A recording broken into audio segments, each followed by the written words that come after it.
ambayo si nyingine ni neema ya mwezi mtukufu wa Ramadhani, ambayo inajirudia kwa mzunguko mmoja kwa mwaka.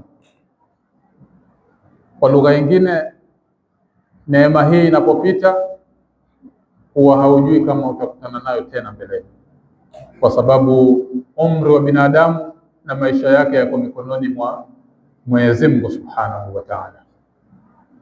Kwa hiyo tukiwa sisi ni Waislamu, leo ikiwa ni siku ya Eid, tumemaliza ibada ya saumu salama, hatuna budi kumwelekea Mwenyezi Mungu na kumwambia alhamdulillah, na kumshukuru Mwenyezi Mungu kwamba sisi pamoja na maovu yetu na kukosea kwetu ametujalia kuwa hai na akatujalia kuwa na afya ya kuweza kuitekeleza ibada yake hii nzito na kubwa, ibada ya saumu. Semeni kwa pamoja alhamdulillah.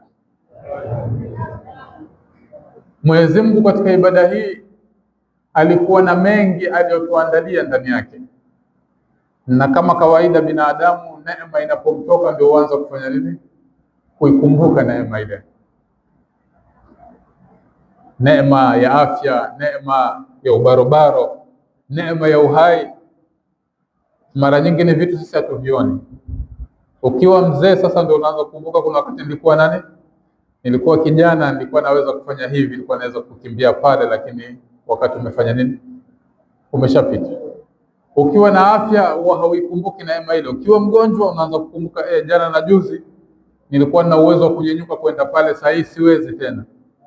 Kwa hiyo neema inapomfikia binadamu, Mwenyezi Mungu anatuamrisha kwamba tuwe ni wenye kuishukuru neema, na kuishukuru neema ni kuitendea kazi neema aliyokupa Mwenyezi Mungu Subhanahu wa Ta'ala bila kuiasi.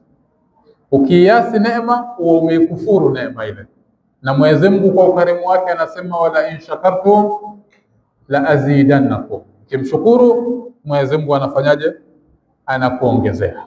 Inshallah Mwenyezi Mungu atujalie kwamba sisi ni katika wale ambao kwamba tutaipata Ramadhani ijayo inshallah Ta'ala, na Ramadhani hii ambayo imekamilika, Mwenyezi Mungu atujalie kwamba ni wale waliosamehewa madhambi yao katika mwezi huu mtukufu uliotuishia, na tujalie kwamba siku ya leo tuweze kumiliki thawabu tulizozipata.